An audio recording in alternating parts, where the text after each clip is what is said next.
성도님들, 마이크로소프트라는 회사를 아시는지요?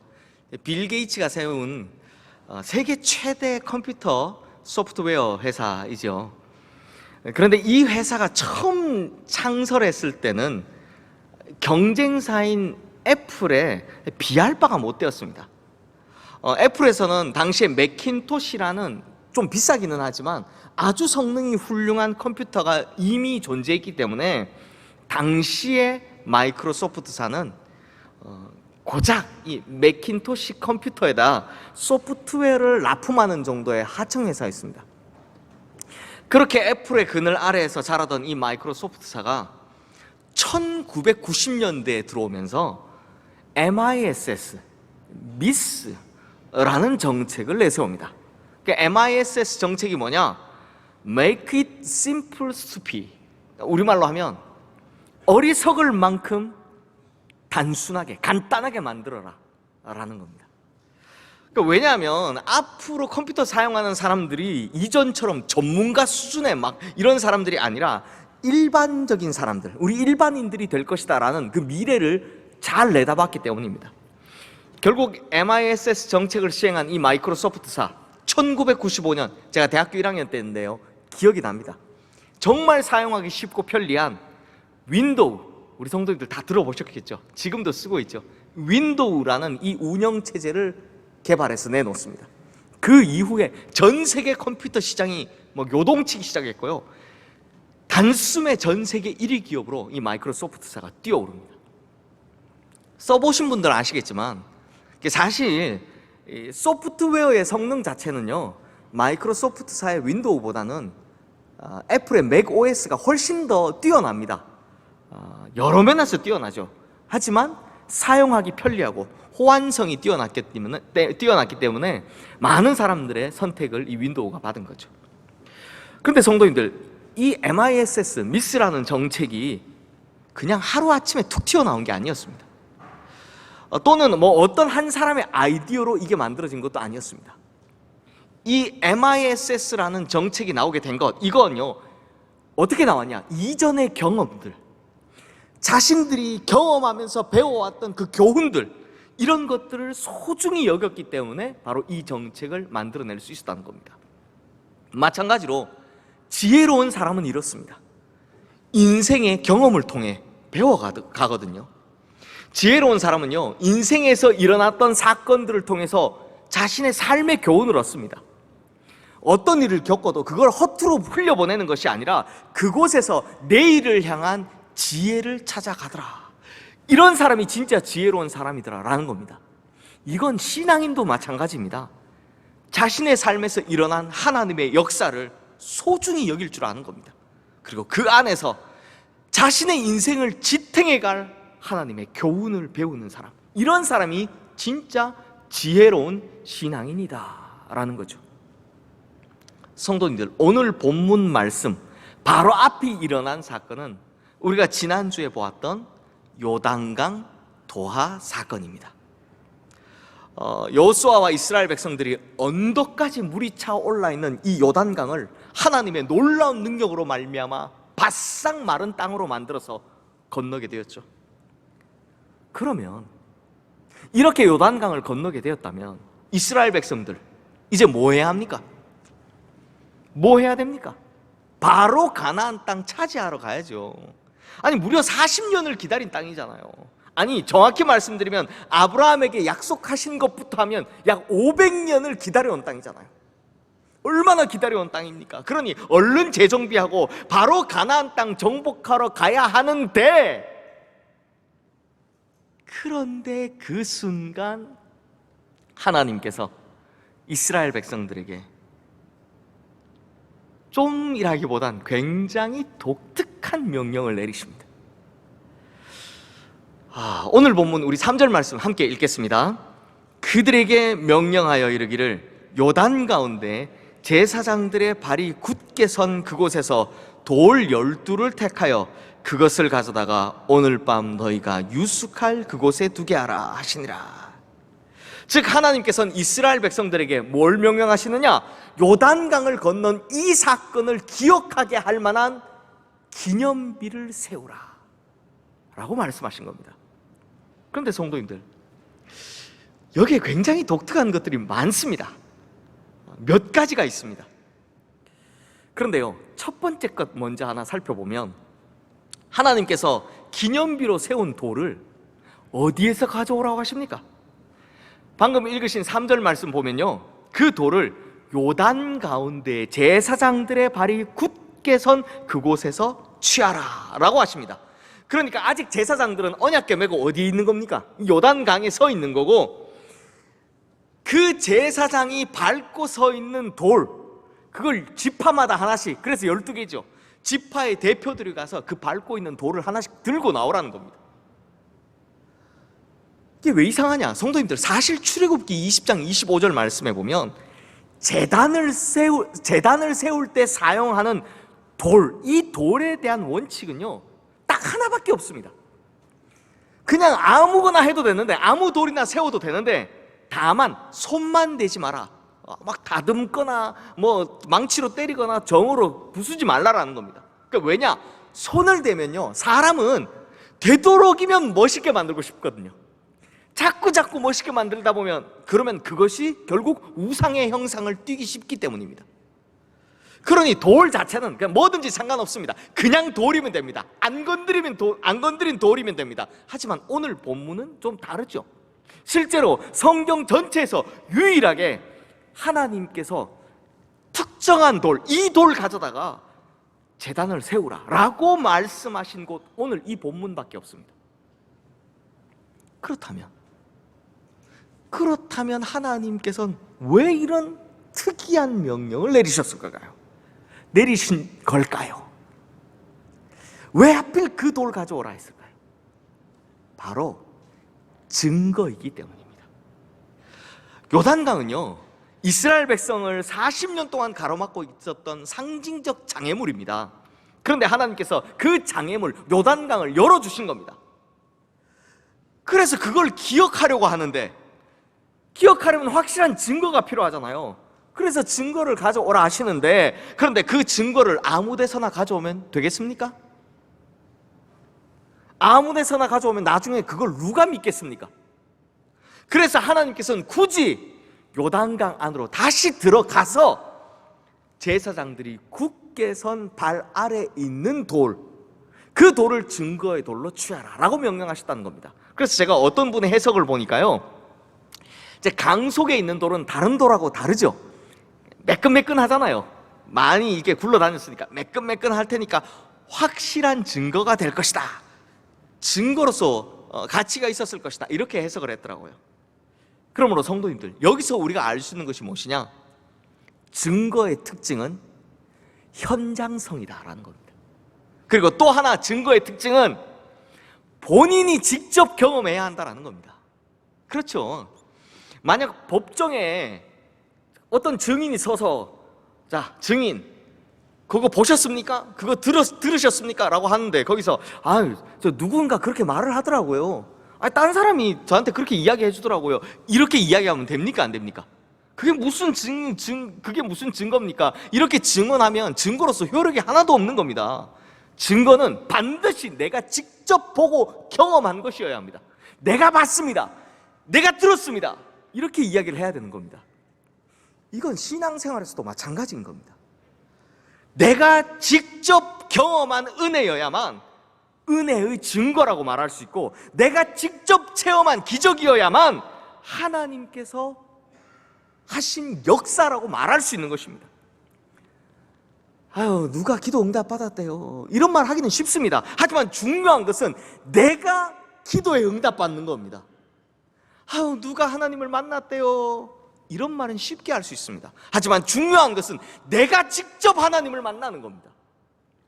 그러므로 우리 시흥의 성도님들은 자꾸 남들 이야기하지 마시고요, 직접 체험하고 경험한 은혜의 증거들이 넘쳐나게 되시기를 주님의 이름으로 축원합니다. 그리고 또 오늘 본문 3절 말씀 후반부에 보면 이 증거의 돌을 들고 나왔잖아요. 그 다음 어떻게 해야 되는지에 대해서도 굉장히 특이한 명령을 하시는데요, 증거의 돌을 들고 난 다음 그 돌을 어디에 두느냐? 라는 겁니다.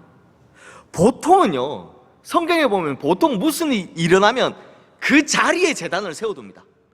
그렇죠. 베델도 그랬고 여호와 니시 때도 그렇고 제단의 돌을 세울 땐 그냥 그 자리에 세워둡니다. 그런데 성경에선 유독 여기만큼은 바로 자신들이 유숙할 곳, 즉 잠자는 곳, 거기에 두라고 말씀하시는 겁니다. 굳이 거기까지 들고 가라는 겁니다. 아니, 요단강을 갈라서 증거를 삼을 거면 요단강 앞에 둬야죠. 근데 그걸 들고 가라는 겁니다. 그렇다면 성도님들, 이것도 성경에서 유일한데요, 이 명령에 담겨있는 하나님의 의도는 뭘까요? 아주 간단합니다. 너희가 살아가는 삶의 현장에 그 증거의 돌을 두어서 날마다 매 순간마다 확인하라는 겁니다. 그러므로 이 명령은 내가 살아가는 현장, 내가 잠든 그곳에 이 은혜의 기념비를 세워서 그걸 볼 때마다 물이 언덕까지 넘치던 요단강을 바짝 마른 땅으로 바꾸신 그 기적의 순간을 되새기며 기억할 뿐만 아니라 다시 그런 기적을 재현하는 인생을 살아가라라는 하나님의 명령인 겁니다. 성도님들, 저는요 개인적으로 이 명령이 여호수아서 전체에서 가장 중요한 명령이었다고 생각합니다. 왜냐고요? 먼저 오늘 본문 아래에 있는 19절 20절 말씀, 지금 화면에 뜬 이 말씀 우리 함께 읽겠습니다. 첫째 달 10일에 백성이 요단에서 올라와 여리고 동쪽 경계 길갈에 진침해 여호수아가 요단에서 가져온 그 12돌을 길갈에 세우고. 성도님들, 요단강 건넌 이스라엘 백성들은 그날 밤에 여리고성 동쪽 약 3.2km 떨어진 길갈이라는 곳에 진을 칩니다. 그리고 바로 그 길갈에 이 요단강에서부터 가져온 증거의 돌 12개의 돌 무더기를 세운 겁니다. 여기서 이제 길갈이 핵심인데요, 여호수아서에 보면 이 길갈이라는 곳은 이스라엘 백성들이 가나안 정복 전쟁을 하는 기간 내내 사용했던 베이스 캠프였습니다. 가나안 정복 전쟁 기간 내내 여호수아가 모든 활동의 중심지로 삼았던 전략적 요충지가 바로 길갈이었습니다. 이게 왜냐 하니 지도를 보면 이 가나안 땅이 남북으로 좀 길쭉하게 생겼잖아요. 약간 고구마 비스무리하게 이렇게 길쭉하게 생겼잖아요. 이 가나안 땅에 딱 허리에 위치하고 있는 곳이 길갈이기 때문입니다. 마치 인천 상륙작전처럼 가나안 땅의 허리를 딱 끊음으로써 가나안 족속들이 남북으로 나눠 놓는 겁니다. 그러면 연합군을 못 만들도록 해놓은 겁니다. 실제로 여호수아서에 나오는 이 전투 지역들 지도로 이렇게 점을 딱딱딱 찍어보면요, 여호수아가 북쪽에 있는 성들부터 탁탁탁탁탁 점령을 하는데 이 북쪽에 있는 성들은 전부 다 개별적으로 칩니다. 다 칩니다. 이걸 본 남쪽에 있는 가나안 족속들은 뒤에 있으니까 야, 우리 개별적으로 싸웠다간 다 지겠다, 연합군 만들자 하고 연합군을 만들어서 메론 물가에서 전투를 치르는데 거기서 이스라엘 군대에게 대패하게 되죠.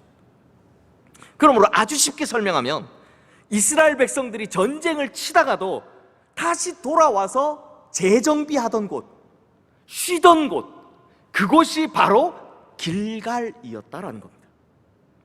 그러니 기적과 같은 함성으로 여리고성을 무너뜨리고 난 후에 돌아온 곳 역시 길갈이었고요, 아이성을 치다 실패를 했을 때에도 그 실패의 상실한 마음을 안고 돌아온 곳 역시 길갈이었습니다. 또 하나님께서 우박을 내리셔서 아모리 족속을 멸하신 것을 두 눈으로 직접 보고 난 후 돌아온 곳도 길갈이었고, 심지어는 해와 달을 멈추는 기적으로 가나안 전쟁의 전반전을 승리로 이끈 후 다시 돌아온 곳 역시 바로 길갈이었습니다. 이 외에도 제가 세어봤더니 막게다, 림나, 라기스, 게셀, 에그론, 헤브론, 드빌, 가데스 바네아, 가사, 기브온까지 이 모든 땅을 빼앗고 돌아온 곳 전부 다 길갈이었습니다. 그러므로 이게 성경에는 자세히 나와 있지 않지만 생각해보면 충분히 알 수 있죠. 성도님들, 이스라엘 백성들이 전쟁 막 치르다가 돌아온 곳이 어디라고요? 길갈입니다. 그러면 이 길갈에 돌아오면, 딱 도착하면 제일 먼저 보는 것 항상 뭐가 보이겠습니까? 바로 이 요단강에서 건져온 12개의 돌무더기, 이 은혜의 기념비를 보게 되는 겁니다. 그러니까 이게 무슨 말이냐? 전쟁에서 이기고 돌아왔을 때 그 증거의 돌무더기를 보면서, 야, 하나님께서 또 한 번 기적과 같은 승리를 우리에게 주셨다. 요단강 가른 것처럼 정말 우박도 내리시고 해와 달도 멈추시고 그냥 고함소리 한 방에 그 초롱성 같은 여리고 성벽도 무너뜨리셨다라는 그 기쁜 마음을 보았을 것입니다. 반면 전쟁에서 졌을 때는요, 요단강 가르셨던 그 순간 떠올리면서 그 하나님이 함께 하신다면 우리 다시 할 수 있다 라는 새로운 용기를 얻었을 겁니다. 그리고 전쟁이라는 게 어디 쉽습니까? 무려 5년간이나 지속됐잖아요. 그러니 전쟁 치다 지쳤을 때도, 다쳤을 때도, 심지어 사랑하는 친구들, 내 동료들을 잃어버렸을 때도 다시 일어설 수 있는 힘을 주고 용기를 주던 것, 희망을 주던 것, 그것이 바로 증거의 돌무더기, 은혜의 기념비가 세워져 있던 이 길갈이라는 것. 그래서 하나님께서 이 길갈에다, 굳이 이 길갈에다 12개의 돌무더기, 은혜의 기념비를 세우라라고 말씀하셨던 거죠. 근데 성도님들, 생각해보면 이건 하나님께서 앞을 내다보신 참 기가 막힌 명령이었죠. 그렇죠. 그런데요, 이걸 반대로 생각해보면 하나님께서 보시기에 인간은요, 그만큼 뭔가를 쉽게 잘 잊어버리는 망각의 존재라는 겁니다. 그렇게 놀라운 기적의 역사를 보고 직접 체험했음에도 불구하고 언제 그랬냐는 듯이 살아가는 것이 인간이니까 거기에 증거의 돌무더기를 두라는 겁니다. 실제로 보십시오. 홍해 바다 다 갈라지고 난 뒤에 건넜잖아요. 그리고 며칠 뒤에, 딱 3일 뒤에, 사흘 후에 마라에 도착했을 때 물이 없어서 목이 마르다고, 아이고 내가 이렇게 죽을 바엔 다시 애굽으로 돌아가겠소, 이렇게 이야기하는 게 이스라엘 백성들입니다. 이렇게 쉽게 잊어버리고 쉽게 불평하는 이스라엘 백성들을 보면서 우리는 막 혀를 끌끌 차면서 아유 저 사람들 손가락질하죠. 그런데 성경이 이런 모습을 우리에게 보여주는 건 다름 아닌 그 사람이 바로 누구다? 우리이기 때문입니다. 하나님이 아무리 은혜를 줘도 늘 까먹고 사는 게 우리라는 겁니다. 그러므로 성도님들, 잊지 않으려면 어떻게 해야 된다? 우리도 우리의 삶의 현장에 은혜의 기념비, 이 증거의 돌무더기를 세워놓아야 한다는 겁니다. 제가 오늘교회에서 사역할 때요, 오늘 본문, 똑같은 본문 가지고 어느 전도사님께서 설교를 하시는데, 이분은 전도사님이신데 이제 늦게 신학을 하셔서 나이가 좀 많으셨어요. 이분이 설교를 하시다가 설교 중간에 갑자기 막 뒤적뒤적거리더니 양복 주머니에서 그 조그마한 하얀색 약통 하나를 꺼내시는 겁니다. 그러면서 하시는 말씀이 뭐냐? 본인에게는요, 정말 못 고친다라고 하는 천식이 있었답니다. 그래서 늘 호흡이 가빠지거나 기침을 하거나 하면 이 약을 드셨다고 해요. 그래서 늘 이 약통을 들고 다니셨답니다. 그러다가 나중에 이제 목회자로 서원을 하게 되는데요, 하나님, 제가 목사 되고 나면 설교를 해야 되는데 기침하면서 설교할 수는 없잖아요 라면서, 목사가 되겠다고 하면 이 천식 낫게 해주시겠습니까? 라고 기도를 했더니 어떻게 됐다고요? 진짜 씻은 듯이 나았답니다. 그러면서 하시는 말씀이, 자기에게는 이 조그만한 약통이 은혜의 기념비라는 겁니다. 그래서 절대로 이걸 잊지 않으려고 목사가 된 후에도 지금은 이제 빈 약통이지만 이걸 항상 주머니에 넣고 다닌대요. 그러면서 마음이 흔들리거나 할 때만 되면 이걸 꺼내서 본다는 겁니다. 야, 그 이야기를 듣는데요, 나도 저런 약통 하나 있었으면 좋겠다.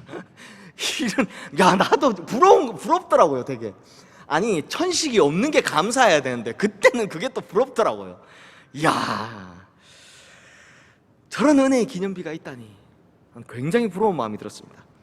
그러므로 우리 성도님들도 자신의 삶의 자리에서 이런 은혜의 기념비를 세우시기를 주님의 이름으로 축원합니다. 그렇게 우리에게 은혜의 기념비가 세워졌을 때 우리는요, 그 어떤 현실의 어려움 앞에서도 두려워하지 않을 수 있습니다. 왜냐하면 그때 나를 도우신 하나님께서 오늘도 나를 도울 것이며 앞으로도 나를 도우실 것이다 라는 증거를 매일같이 보고 있기 때문입니다. 그러므로 어제도 오늘도 내일도 매 순간 우리를 도우시는 변함없으신 하나님을 날마다 경험하게 되시기를 주님의 이름으로 축원합니다. 사랑하는 성도님들, 이제 마지막으로 하나님께서 이제 은혜의 기념비를 세우라, 증거의 돌무더기를 세우라 라고 명령하셨는데, 여기에 또 한 번 독특한 것이 있습니다. 하나 더 덧붙여진 중요한 의미가 담겨져 있습니다. 오늘 본문 6절 7절 말씀 우리 함께 읽어보겠습니다. 이것이 너희 중에 표징이 되리라. 후일에 너희의 자손들이 물어 이르되 이 돌들은 무슨 뜻이냐 하거든 그들에게 이르기를 요단물이 여호와의 언약궤 앞에서 끊어졌나니 곧 언약궤가 요단을 건널 때 요단물이 끊어졌으므로 이 돌들이 이스라엘 자손에게 영원히 기념이 되리라 하라 하니라. 방금 읽으신 이 말씀에 보면 우리 인생 자체가 증거의 인생이 되어야 하는 결정적인 이유가 있습니다. 무엇 때문입니까? 바로 우리의 후손들 때문이다 라는 겁니다. 즉 하나님께서 은혜의 기념비를 세워서 하나님의 기적의 역사의 증거로 삼으셨던 이후에는 이 당대 세대, 전쟁을 치르고 있는 당대 세대를 위함도 있지만 바로 다음 세대들, 그 후손들을 위함도 있었다라는 겁니다. 성도님들, 하나님께서는 이미 이 여호수아의 전임자였던 모세를 통해서 다음 세대 교육의 중요성을 몇 번씩이나 강조를 하셨습니다. 그 중에서도 대표적으로 신명기 8장을 그 예로 들 수 있겠는데요, 신명기 8장 12절에서 14절 말씀 중간까지 보면, 우리 화면에 뜬 말씀 같이 한번 읽어볼까요? 염려하노라까지만 읽어보겠습니다. 내가 먹어서 배부르고 아름다운 집을 짓고 거주하게 되며 또 내 소와 양이 번성하며 내 은금이 증식되며 내 소유가 다 풍부하게 될 때 내 마음이 교만하여 내 하나님 여호와를 잊어버릴까 염려하노라. 성도님들, 보통의 사람들이 힘들고 막 가난하고 어려울 때 하나님을 잘 찾습니까? 아니면 배부르고 평안할 때 하나님을 잘 찾습니까? 당연히 대부분 힘들고 어려울 때, 자신의 힘으로 무언가를 하기에는 그 힘에 부칠 때, 한계가 올 때, 이럴 때 하나님을 잘 찾죠. 그렇죠? 그런데요, 이스라엘 백성들은 광야에서 항상 배고프고 항상 그렇게 힘든 상황 속에서도 하나님께 불평했습니다. 죄를 지었습니다. 그것도 반복적으로요. 그래도 그때는 혼나면 돌이키기라도 했고, 어떻게든 막 모세가 다그치든 뭘 하든 하나님 붙들고 의지하며 살아가려고 노력했는데, 뭐가 문제냐? 이제 가나안 땅을 차지한 후에 땅을 다 차지하고 농사지어서 물질적으로 풍성해지고, 그리고 평안한 때, 이때 태어난 다음 세대들은 그만큼 뭐가 위험하다? 타락할 위험, 하나님을 잊어버릴 위험이 크다라는 거죠. 이걸 하나님께서도 잘 알고 계셨던 겁니다. 그래서 뭐라고 하느냐? 부모 세대가 정신을 바짝 차리고 자녀 세대에게 책임지고 영적인 지식을 가르치고 전수하라는 겁니다. 그렇지 않으면 하나님께서 축복하신 그 풍요와 안정이 오히려 다음 세대의 영혼을 병들게 하고 축복의 근원이신 하나님을 잊어버리게 해서 오히려 그들의 인생을 파괴시키고 그들의 영혼을 망하게 할 것이다 라는 겁니다. 그래서 그 축복이 오히려 해가 되지 않으려면 은혜의 기념비를 세우라는 겁니다. 그것도 그냥 은혜의 기념비가 아니라 영원한 은혜의 기념비를 세우라는 겁니다. 성도님들, 조금 전에 보신 6절 말씀에 보면 후일에 너희의 자손들이 물어 이르되 이 돌들은 무슨 뜻이냐? 라고 묻는다고 후일에라는 말이 나오죠. 실제로 이스라엘의 후일에 어떤 일이 일어난지 아십니까? 사무엘상 11장 14절 말씀에 보면 사무엘이 이스라엘 백성들에게 오라, 우리가 길갈로 가서 나라를 새롭게 하자라고 말하는 장면이 나옵니다. 사무엘이요, 신앙이 완전히 무너져버린 이 이스라엘 공동체를 다시 일으켜 세우고 다시 가르치고 다시 새롭게 하려 할 때 어디로 갔다고요? 길갈, 바로 은혜의 기념비, 이 증거의 돌무더기가 세워져 있는 이 길갈을 거점으로 삼았다라는 겁니다. 이게 우연이겠습니까? 또 열왕기하 2장 1절 말씀에도 보면 하나님께서 엘리야를 하늘로 불러 들어 올리시려고 할 때 그때 길갈에서 불러내셨다라고 합니다. 즉 엘리야 선지자의 사역지가 바로 길갈이었다는 것을 알 수 있습니다. 즉 영적인 흑암의 시대에, 이스라엘 전체 역사에 가장 영적으로 어두웠던 시대에 하나님께서 세우신 사람은 어디에 있더라고요? 그 증거의 돌무더기가, 그 은혜의 기념비가 서 있는 길갈, 바로 그곳에서 하나님을 기억하고 있었다라는 것입니다. 그래서 엘리사도요, 엘리야가 하늘로 올라간 후에 함께 따라갔거든요. 함께 따라갔던 그의 제자 엘리사도 다시 길갈로 돌아가는 걸 볼 수 있습니다. 이 외에도 호세아 선지자, 아모스 선지자의 사역지 다 길갈이었습니다. 그렇다면 성도님들, 왜 이 후대의 선지자들, 이 선지자들은 이스라엘을 회복하고자 할 때, 새로운 일을 시작하고자 할 때 이 길갈을 선택했을까요? 이유는 딱 하나, 바로 그들의 조상들이 세워놓은 영원한 은혜의 기념비가 있었기 때문입니다. 그걸 볼 때마다 그들과 함께 하셨던, 그리고 지금도 함께 하시는 변함없으신 하나님, 또 그걸 볼 때마다 그들의 조상들에게 한 약속을 지키셨고 지금도 그 약속을 지켜가고 계신 전능하신 하나님, 신실하신 하나님을 가슴에 새기고 또 새기기 위함이었다라는 겁니다. 그러므로 성도님들, 하나님께서는요, 절대로요, 너만 잘 살아라, 너만 멋진 인생 살아라, 그렇게 우리에게 축복하지 않으십니다.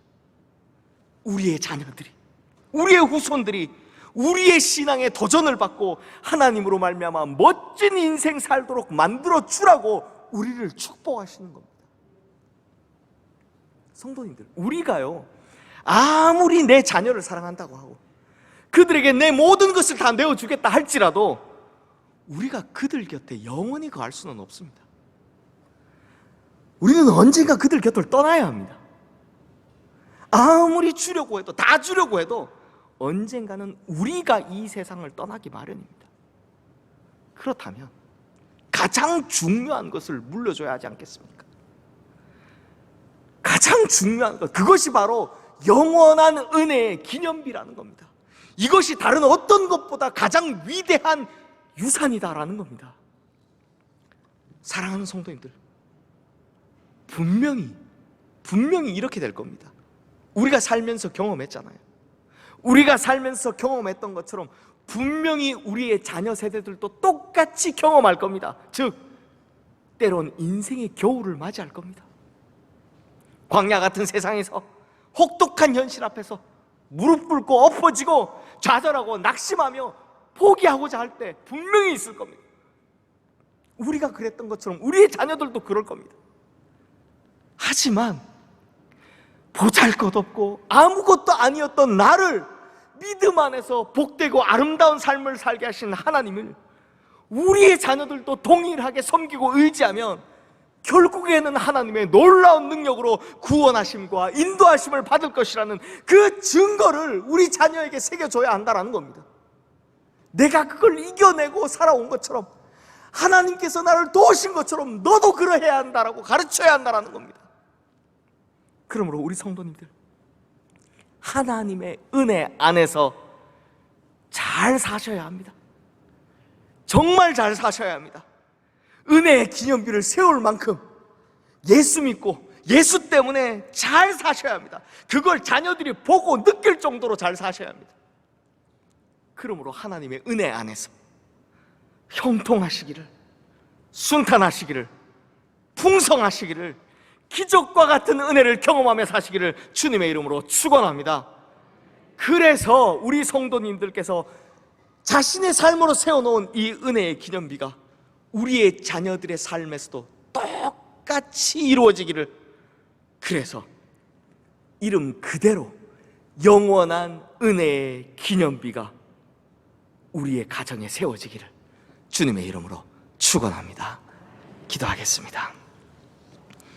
하나님 아버지, 우리의 인생에도 하나님께서 베푸신 은혜를 기억하며 은혜의 기념비를 세울 수 있게 하여 주시옵소서. 그래서 힘들고 지칠 때에는 이전에도 도우셨던 하나님께서 이번에도 도우실 것이다 라는 것을 믿게 하시고, 또 잘되고 평안할 때에는 이 모든 것을 주신 분이 하나님이시다라는 것을 절대로 잊지 않게 하여 주시옵소서. 또한 이 은혜의 기념비가 우리 후손들에게 미칠 영원한 은혜의 기념비가 되게 하여 주시옵소서. 보잘것없고 아무것도 아닌 나를 정말 믿음 안에서 복되고 아름답게 살게 하신 것처럼 우리 자녀들도 하나님 잊지 않고 살아가 형통하고 순탄하고 복되고 아름다운 인생 살아가게 하여 주시옵소서. 우리에게 영원한 은혜가 되시는 우리 주 예수 그리스도 이름으로 기도드리옵나이다. 아멘.